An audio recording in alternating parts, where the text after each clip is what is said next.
Hi, everyone. Thank you for listening to Horror Slash Stories. I'm Sarah, and with me is. Nania, hello. And today we're going to be talking about the 2022, I think 2022 or 2023 film. The 2022 film, In My Mother's Skin, that was written and directed by Kenneth Dagatan. And our guest tonight, who I will let Nania introduce, is Azalea Crowley. Yes, Azalea Crowley writes for those who find beauty in the dark and unusual, where love thrives in the shadows. Her unique brand of horror romances combine the grotesque with the gorgeous, blood-soaked love stories that glimmer pink with a touch of gore. If you need a visual, imagine magical girls with chainsaws plowing the undead. Fun, terrifying, and contradictory. From the misty Pacific Northwest to realms filled with vampires, sirens, and shadow monsters, Azalea Crowley creates dark, whimsical adventures where love blooms in unexpected and dangerous places, weaving in Indigenous, Filipino, autistic, disability, and LGBTQIA2S plus representation. Their stories offer inclusive works. For readers who crave both light and dark, Azalea Crowley invites you to embrace your inner misfit and discover that monsters can love and keep their fangs. Welcome. Thank you so much for joining us. Hello. I am also here. We're so happy to have you. Yes. I would love to ask you, first of all, in your Goodreads bio, you talk about combining horror with a femme aesthetic and how this is a prevalent theme in your works. What do you find most appealing about that? I've always enjoyed I think I've heard it referred to before as like the creepy cute thing. So things that were whimsical but were also semi like dangerous was always fascinating to me as a child. Like that was one of the reasons why I enjoyed the Addams Family so much, was that especially Wednesday, not just because she was like close to like my age, but it's just like look at this adorable, awkward, totally normal girl who I probably latched on to way too much because, let's be real, she's autistic coded. But there was always just like a fascination with seeing like pastels with like on like dark backdrops and or bright neons with like blood splatter, just these sort of like things that you think don't make sense when you put them together, but they do. And I think like one of the earliest iterations I remember seeing of that was this video game called Lollipop Chainsaw. I played it a lot. It came out when I was like 18 in 2003. It's a Japanese game, but it's about this 18-year-old cheerleader named Juliet Starling. And she's like the head cheerleader, and she has a secret that she wants to tell her boyfriend, who is like the quarterback or something like that. I don't know about sports.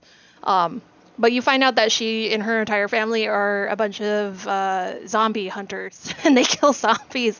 And this guy at her school casts a spell that turns everybody into zombies. So then she has to basically go and like stop the 7 zombie lords of the apocalypse from turning the whole world into zombies. And it's just a really fun game because there was like zombies and blood and gore and like you're cutting off arms and all this stuff, but at the same time they're playing this really high poppy fun music. And they had she's in her cheerleading uniform, and she's every time she would punch, like glitter would explode. When she used the chainsaw, there would be rainbows, and I just have always I was like, yes, I don't know what this is, but it's mine and I want it. Yes. That's so interesting. I recently watched a Vox video. It was talking about kawaii culture in Japan, and it was talking about the different kinds of cute. And I remember one of the times it talked about was creepy cute, which I think is called gurukawa. Yes. And it was talking about how it's a subversion of how cute things are like innocent and harmless and baby-like, and how like you can create these things that are aesthetically cute but also kind of monstrous. And one of the examples was Junko Mizuno, who does these fairy tales but like with zombies and gore and chainsaws. And actually I'm reading Wicked Flavors by you right now, and it has like a lot of that same aesthetic where like you have the dolls and the pink and the teal and the pastels, but then you also have like people getting killed and sacrificed and slaughtered, and it's a really fun juxtaposition. Yeah, that's always been my happy place when I play with like horror, like just just that there's just something fun about it. I think that's also like why I gravitate towards like horror comedies in general. I just find that to just be enjoyable. That's a great segue into our next question because I want to ask you, what do you think makes horror feel cozy or romantic or both? So for me, as far as like cozy, I think it has to do, honestly, a lot of it has to do with nostalgia, like how you felt at the time when something came out, for example. I have a lot of like, I wouldn't say that Tales from the Crypt, Demon Knight is a cozy movie by any means. Because there is a lot of violence and a lot of gore and a lot of people die in that movie, but it's just the fact that it was one of the first horror movies my mother introduced me to. So there's that nostalgia of this is something that I bonded with somebody that I love, that comes with that. And then there are other instances like I got I think my love of horror romance was born out of like, the everyone's Morticia and Gomez Adams, but it was Sleepy Hollow with Ichabod and Katerina because that was the first time like I was like, "Oh, there's romance in this horror movie? Like legitimate romance, not just like boning. Like we have tension and drama while things are falling apart around us." And I always found that like so interesting to me. It just always has like kept my attention. Although I've always gravitated towards weird stuff.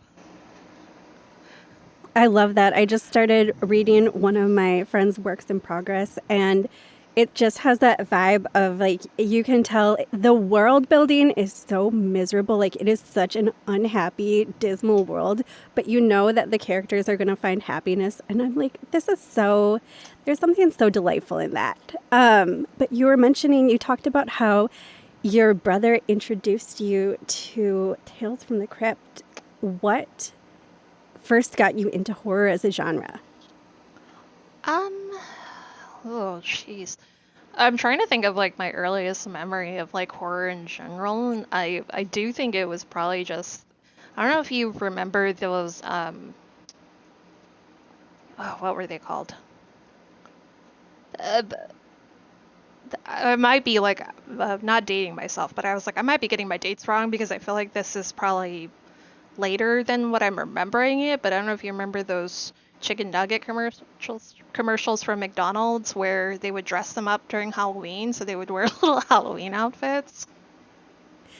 I don't remember Okay, that's that. a No, I very don't either. that's a very specific niche memory that I have. Um, Obsessed. but they Love would it. put them in little like costumes. It's kind of like the Pizza Hut commercial where you had the pizza head guy, and he would just like I watched a lot of TV as a kid. Um, but he would like go to this haunted castle on the top of the hill, and there would be vampires. Basically, what I'm trying to get to in a long-winded way is that it's vampires.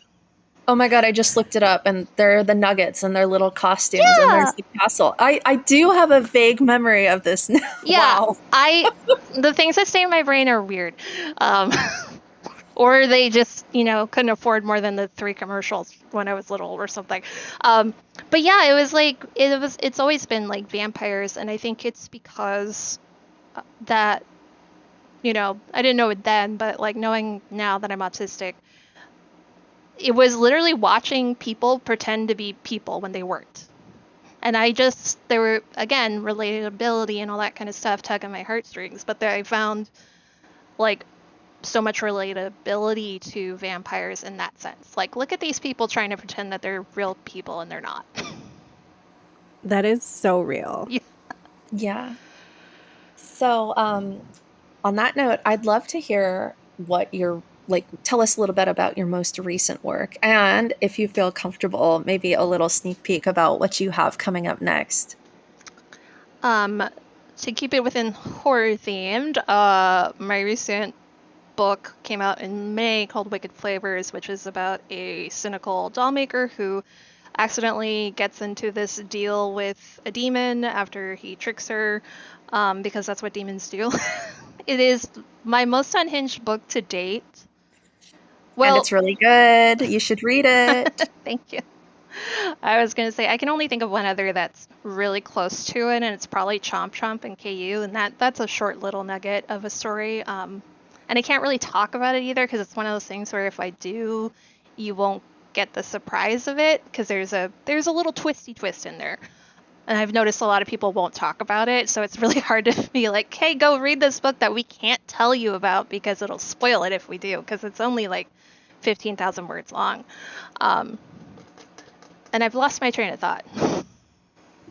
Well, that makes it even more intriguing. Yeah. What do you have coming out next? You mentioned that you're working on something. Can you tell us what it is?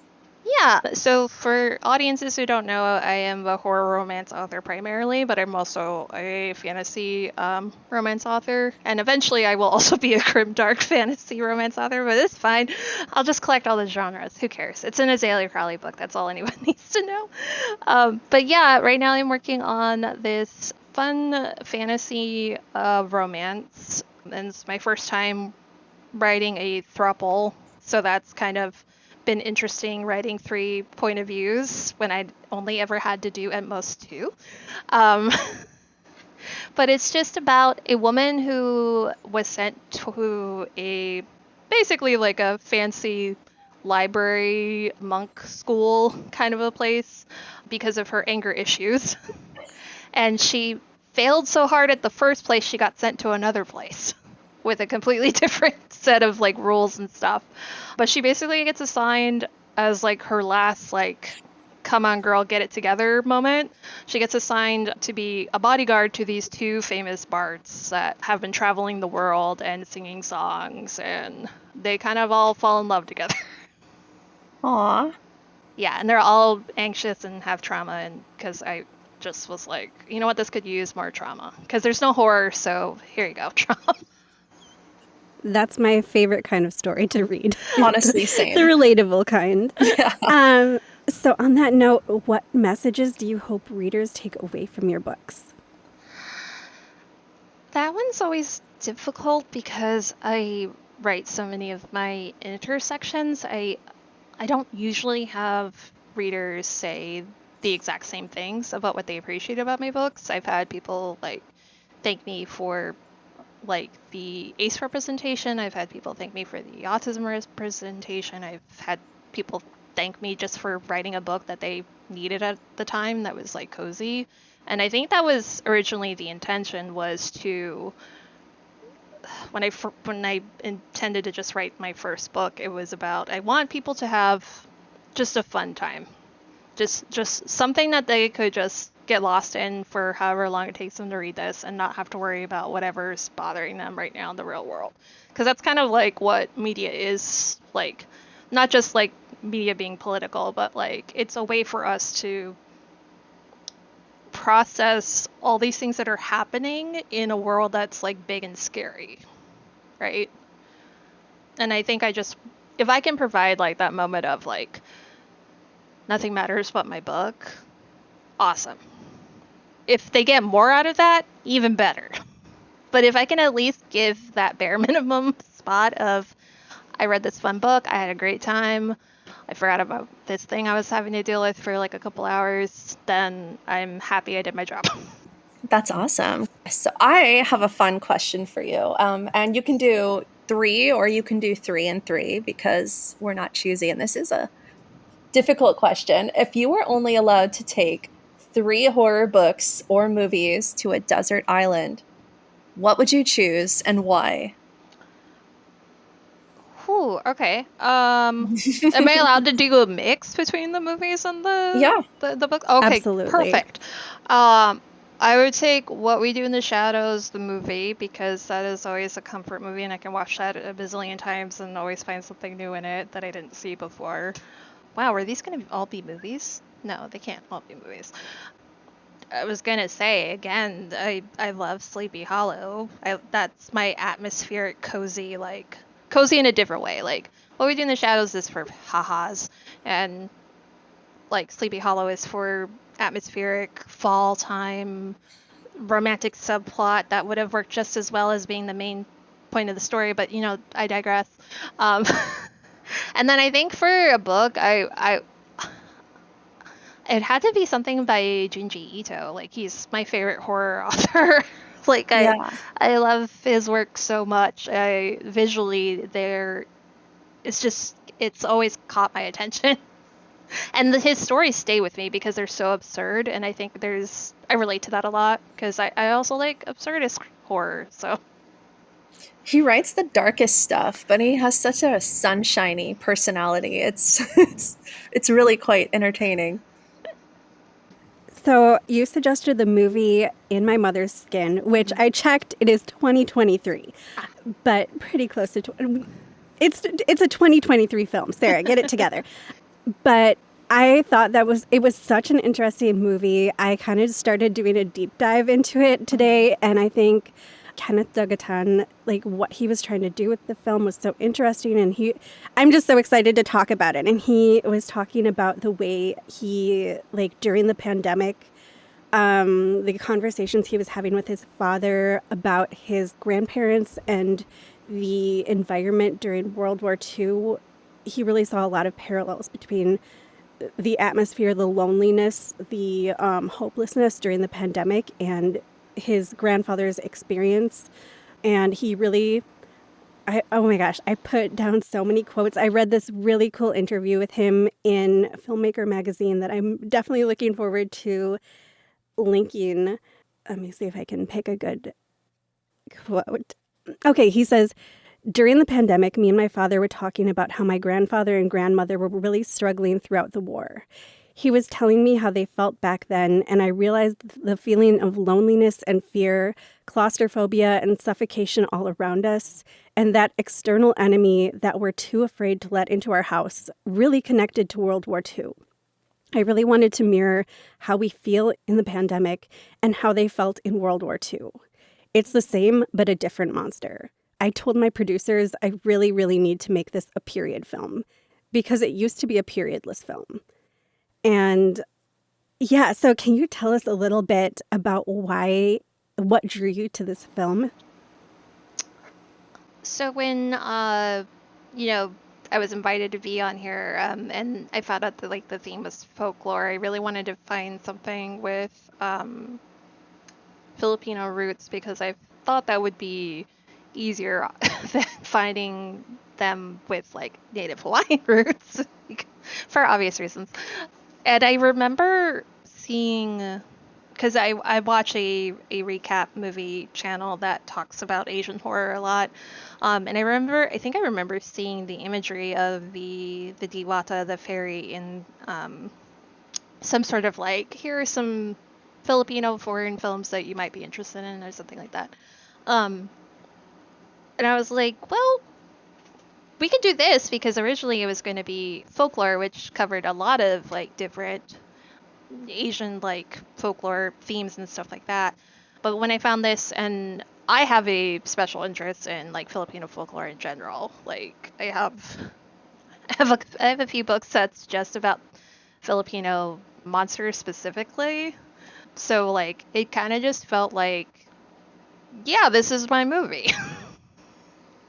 It's dealing with things that I'm already like knowledgeable about, and you know, I didn't see it on your original like list yet, and I was like, no one's gonna grab this.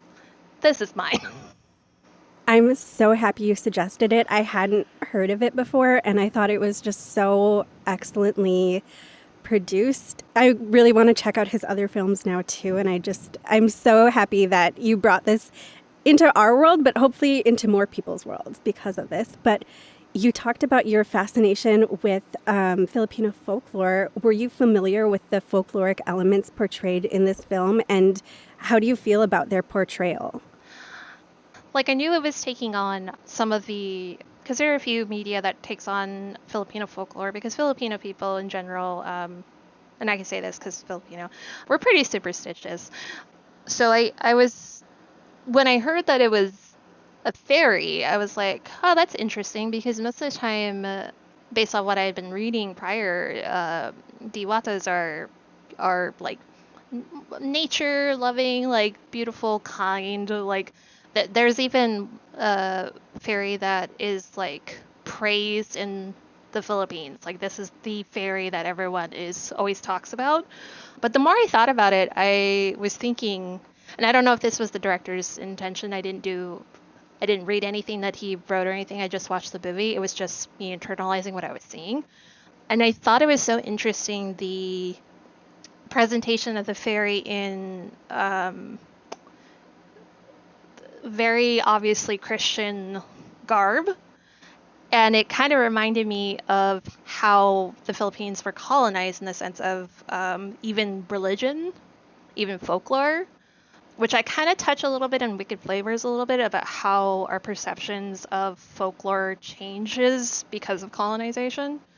But like for me, the idea was that Diwata are also known to punish people who abuse nature.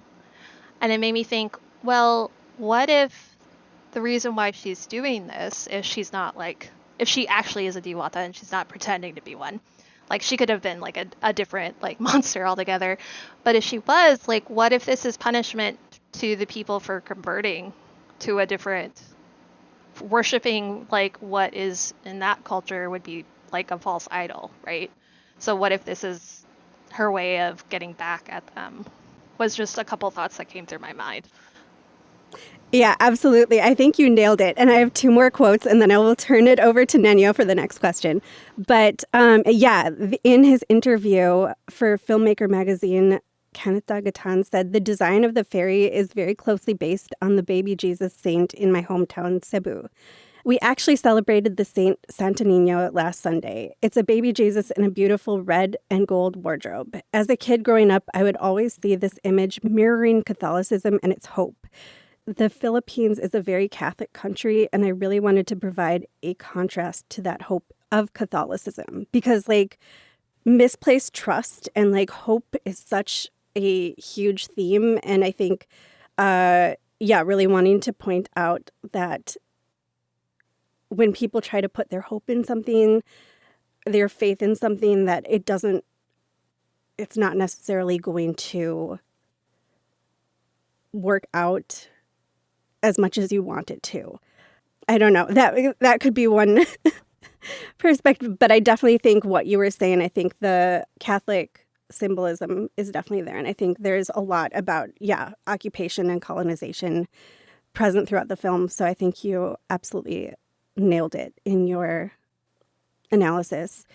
And then, okay, last quote from Kenneth Dagatan is he said, in just like about the folklore he wanted to include in the film. In almost every Philippine household, it's common lore that there's a gold bar inside your house. When I was a kid, my father was convinced that there was Japanese gold inside the house and was searching for it. I played around with that idea because I wanted to add a personal touch to the film. With the lore, I really tried to make the Philippine mythology, like with the aswang and the fairy, really personal to me, but also really Filipino. Yeah, I feel like the movie was so interesting because to me it felt like it was really trying to convey the dangers of corrupting the natural order because you have colonization, which is a violent and destructive prevention of allowing civilizations and people to live as autonomous beings with their own culture and like religions. And then you have like the flesh-eating fairy who's used to live in the natural world and is now wearing, like Sarah said, like clothes that are kind of almost Judeo-Christian. And then it's kind of like her flesh eating is almost like a corruption of the sacrament. So it felt like almost like a cautionary tale about living your life in a way that hurts others and prevents others from existing peacefully. And I thought that was really interesting, which brings me to my next question. Do you find folk horror scary? And if so, what about it do you find terrifying? The answer is obviously yes. But like, it comes from growing up where I did. Like, I grew up in Hawaii, and while I didn't have access to like Filipino folklore, that's something I discovered as an adult. We have folklore about like the night marchers and menehune, and like we have all kinds of different things, or like how you're not supposed to take any of the rocks, otherwise Pele will curse you, and stuff like that. So it's kind of like when you're being told that like constantly growing up, like I just I was like, how could you not be a little like, that's a little scary. That if I go into the water, you're going to tell me that there's a lizard lady at the bottom that's going to drag me down and drown me. That's just something that my uncles and aunts would tell me casually. So yes, I do find folklore to be very scary. And I do enjoy like the cultural connections with folklore that we all like individually have, like based off our like our where our families have come from and our backgrounds and stuff like that. Folklore is just cool. It is. It's one of my favorite genres of horror, actually, after Gothic. I love it. And I love seeing all the different other cultures represented because I do think there's like a Western bias in folk horror. And I love seeing like other cultures get the representation that they deserve, which is part of the reason I really enjoyed this movie. So, do you have any favorite folk horror works? Oh, I'm trying to think. It's been a while. I think my brain is just shutting down. I That can't. is so relatable. Yeah, I mean, So it's Friday real. Eve. It's basically Friday. yeah, and I did just like finish writing 2,000 words and then went and got some water and then joined the call. So I was like, I'm ready. I'm not. I'm not thinking of anything that's super obvious right now. So like Sleepy Hollow technically maybe. Yeah, Sleepy Hollow definitely counts. Yeah, Okay, well, for sure. we'll go with that because I can't think of anything else specific. Like, I have favorite, like, folklore, like, monsters from the Philippines, that's for sure. But I can't think of anything right now other than that. My brain is just. Can you share with us your favorite Filipino monsters? Yeah, so there's, like, a few. So, like, aswang is, like, a term used, like, in general in the Philippines to describe basically monsters in general. But uh, I have a doll of her, actually. Let me just grab it really fast so you don't mind me pulling this up. There we go. Okay. Yeah. American? That's not the name. It's called a. I swear I'm gonna botch it because there's so many letters in it. She is a mananagal, which is the Filipino vampire, basically. But she's really cool. She looks like a beautiful woman during the day, and at night, she goes in the forest and she detaches from the waist up, leaves her bottom half in the middle of the forest, and she sprouts wings from her back, and then she flies into town until she finds a home where she can find her prey, and she'll just slip her tongue. Her tongue grows and becomes like a fishing line almost, and she'll just go in there and stick her tongue and drink all the people's like viscera out. Girl dinner. We Yeah, love to hear it. yeah. Hey, I have to say, that reminds me of Asmodeus in Wicked Flavors and his tongue. Were you inspired by that?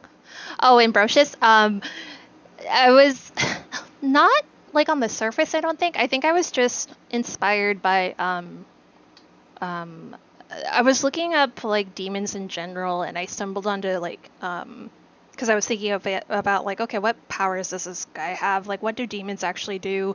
And like supernatural hauntings in horror movies. And I was like, oh, okay, that I was thinking about like the Babadook actually, and like those times where he's like really, really insanely tall and then short and then, Slender Man and all these things where all these bodies and I was like, there's got to be a word for this. And I found on a Wikipedia about demon slayers from the anime Demon Slayer. They call it alchemic anatomy. So basically they can make their body shift and do all these kinds of crazy things. And that's where it kind of came from because I was like, oh, I get it. It's like the Thing. Yeah. And I was like, that'd be so cool. Because in my brain, I was like, he made his body, so his human body, quote unquote, human body. So I was like, oh, it'd be like this. This totally makes sense. And I'm just going to go with this. Love it. Yeah. I'm really enjoying it, and I can't wait to see more of the tongue. Sarah, do you want to lead our guest into the 60-second recap? Well, Azalea, I would like to offer you the option that you are free to decline to do a 60-second recap. And if you are not comfortable with that, then Nenya and I will flip a coin. Or one of us can volunteer.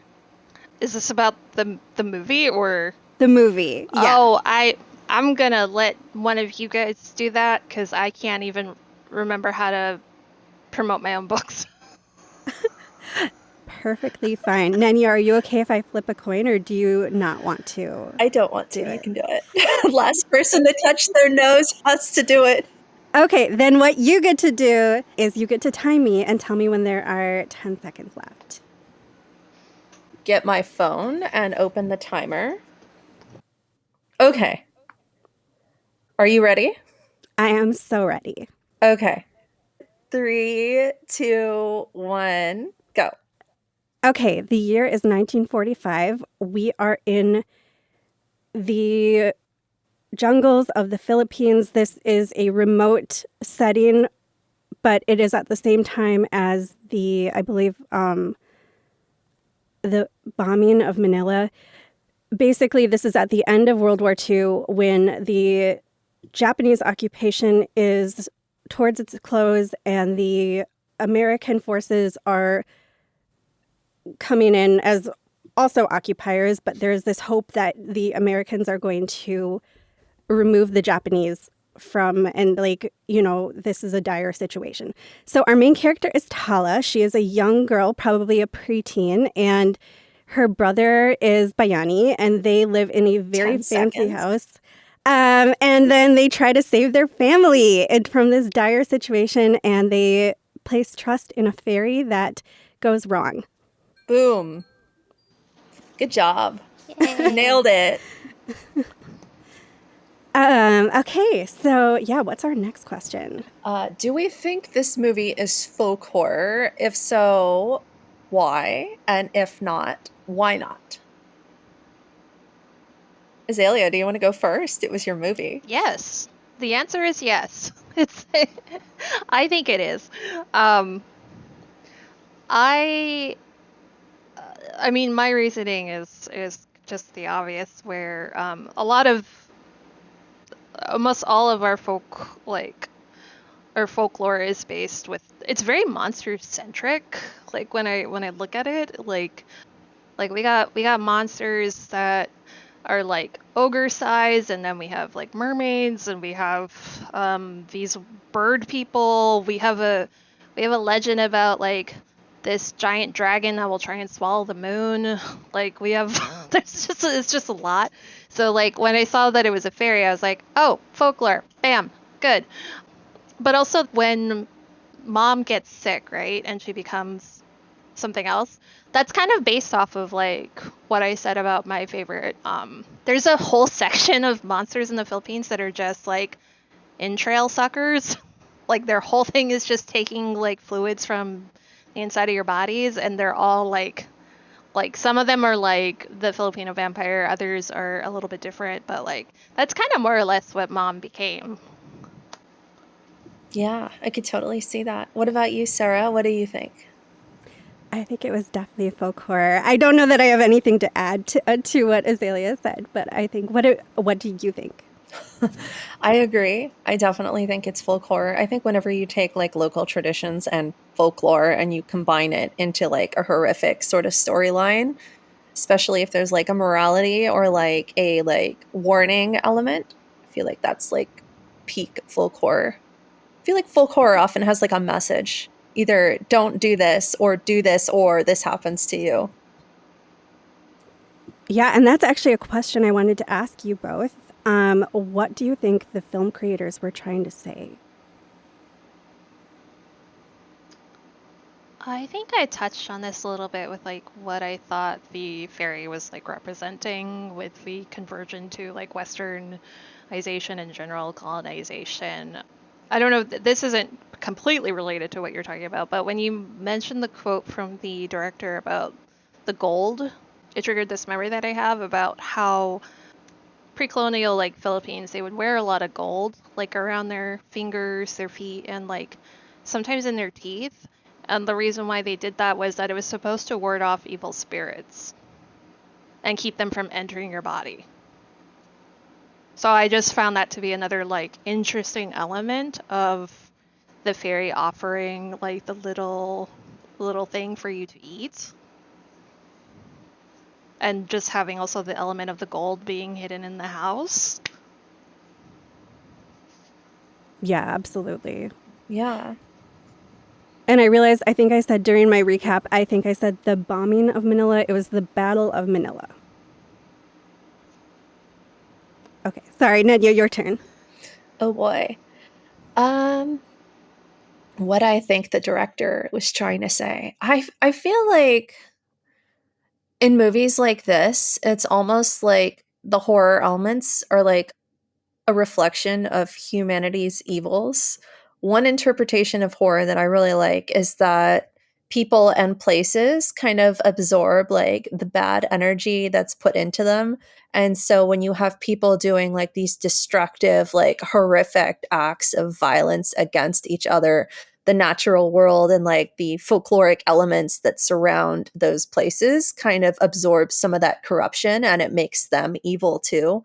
And so it's almost like the fantasy elements become a twisted, broken mirror of all of the horrific things that mankind is doing against each other. And I feel like the director almost seemed to be maybe doing that, where it shows like the corruption of religion, the corruption of violence, the corruption of using people's bodies in a commodifying way. So I thought that was really interesting. Yeah, totally.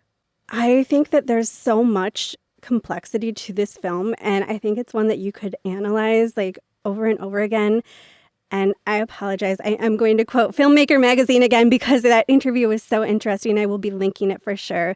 But per a different article first, they were talking about how Tala means star in Tagalog.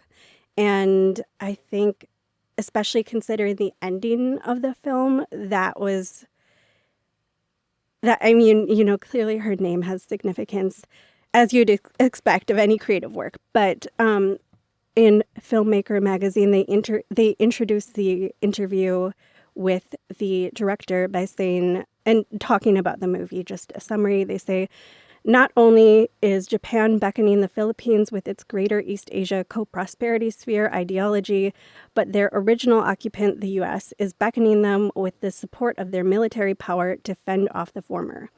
Meanwhile, the fairy, a clear stand-in for Catholicism, supplanted by the archipelago's original colonizer, Spain, emptily promises Tala whatever she can wish and pray for. Complicating matters, both Japan and the CIA have weaponized the country's myths against itself, the latter once draining blood from the bodies of the communist hook soldiers and puncturing their necks with bite marks to suggest the presence of a real-life aswang. At times, not even the country's monsters are certain. And I thought that was a fascinating, real historical detail, the way, like, real folk horror, real use of folklore to terrorize people that the CIA was doing. Really upsetting. And I think this film captured the horror of that really well. Yeah, I agree. What would you say this movie contributes to the horror canon or the folk horror canon?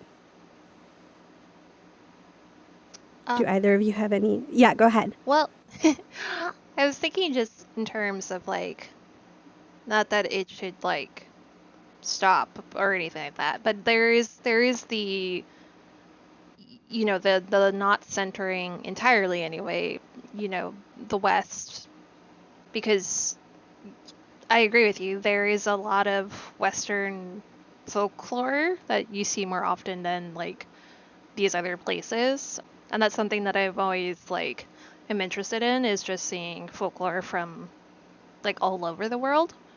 And I lost my train of thought again. There it went. Just out the window. I once again don't even think I have anything to contribute. I totally agree with you.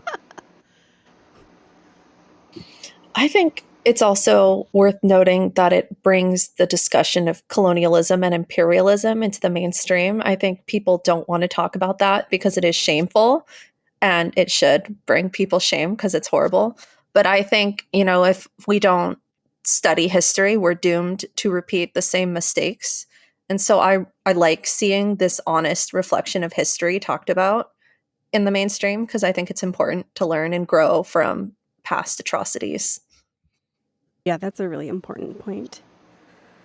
Before we wrap up this evening, it's time to rate the film, which we typically rate on a scale of 1 to 10, give a rating for scariness and for overall quality. And you can kind of determine what those mean to you on your own subjective level. Who wants to go first? I can.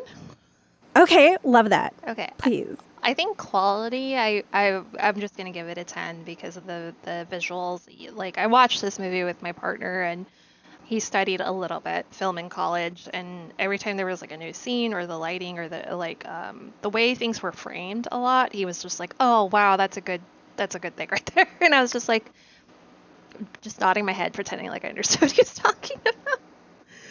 But like, just the visuals, if anything else, was like pretty up there for me, especially with the fairy design. And then as far as like scary, I'm going to like give it a 7. And I want to preface this by saying, like, a large reason why it's a 7 has less to do with like the visuals and more to do with the sound, because the sound of the cicadas were driving me bananas. And I felt like that was intentional. It probably wasn't intentional, but my body was like, this is intentional, right? You're torturing me with this sound. Like, this is part of the horror elements. Like, I don't know how often like sounds are talked about and when we engage in like visual horror, like movies and TV shows and stuff like that. But the sound of the cicadas was just so intense to me. Like, I felt my nerves just being like, anytime you want to stop with the cicada sounds, I will be happy with you. Please stop. so in Oh that my gosh. sense, I was just overwhelmed. No, totally. And I feel like sound design is such an important part of horror movies. And I think that's a question I love asking is like, how did it make you feel like in your body watching this movie? And so I think like that's a really important point to bring up. And I recently went to go see the Superman movie and I watched it in theater, and I am not even kidding. That movie made me more anxious than any horror movie I've seen recently. And I think it's because of the sound. Like, I was so overstimulated in there, and it got to the point where, this is my theory, the only scenes where I was not stressed out were the scenes with Mr. Terrific. And I think that they use different sound during his scenes. Like, he is one for the neurodivergence. Like, he is like, I don't think they were using the same sound vibrations during his scenes. And it got to the point where he would come on screen and I would feel a sense of relief because I was like, oh my God, I get a break. Nenia, what would you rate the film? Well, first off, like, I really like the talk about sound and horror because I know that's something we talked about with The Witch, like how the instrumentals really amplified the horrific scenes. And also, there's a Japanese horror anime called Higurashi no Naku Korini, which now translates to When the Cicadas Cry. And they actually have like cicada sounds that play when something bad is going to happen in this cursed town that's doomed to replay like ritualistic mass violence and executions over and over again. So like that movie, I swear to God, nothing has freaked me out as much as that like show did. I would rate this movie an 8 or a 9 in terms of quality because, like Azalea said, it was beautifully shot, beautiful visuals, horrific visuals. In terms of scariness, probably a 7. It was pretty gory, and I don't know, cannibalism is one of my icks, so it was pretty scary for me. Okay, I think in some senses I'm going to give a very similar rating. I'm going to give it a 9 for quality. I thought it was really well produced on every single cinematographic, every single level of the cinematography, from the sound design to the visuals, as we've discussed, the acting, not to mention that the main characters are child actors, and they did just an amazing job. The symbolism, I think it was truly, and I think that the director said they were working with a fairly limited budget, so that makes it all the more impressive. And not to mention, and from that article, but as part of the funding, they were working with a Singaporean funder, and part of the agreement was that they had to employ a certain number of people who were Singaporean. But to Kenneth Dagatan, it was still extremely important that this be a Filipino movie. And he was talking about how he wasn't confident that he was going to be able to portray that. But even with working with a language barrier, because his cinematographer was Singaporean, he was just like, film is universal. And he was just really happy with the results. So I got a little bit distracted there, but 9 for quality. I'm going to give it a 3 for scariness. I was not scared at all, but I really enjoyed the movie. Fair. You are the brave one, though, of the two of us. Like, you can watch anything, and I just nope out. I can watch anything except Superman. Yes, and bad things happening to children. I think we both agree neither of us wants to see that. Even though that happened very much in this film. Yeah. On that note, Azalea, is there anything else you want to add about you or the movie or your books? This is the part where I talk about being an author, which I tend to forget about. Yeah, you can find me at azaleacrowley.com. Most of my books are in various places where you buy books, including like Kobo Plus, and some of them are in Kindle Unlimited. If you are in the Pacific Northwest, I'm going to be at FanFest Northwest in Yakima. That's coming up in October 11th. So if you're in the area, I'm hosting a panel because they invited me and they were incredibly kind. So that's something else I'll be doing. So you can see me do what I'm doing here right now, but actually see me. And I think that's all I have. I'm really bad at this. You're actually not. You're doing an amazing job. You've been an amazing guest, and it is a delight to talk to you. And I second Nenya. Like, I really enjoyed Wicked Flavors. I found the protagonist, I found Gwendolyn so relatable. And I also love that you named her Gwendolyn. That was so fun. But yeah, unless you have either of you have anything else you would like to add. Don't forget to subscribe to us. We love you. Yes, we love you, and thank you for listening. Have a great evening, or whatever time of day it is when you're listening to this. And follow Azalea, because she's awesome. Please. Okay, bye, everyone.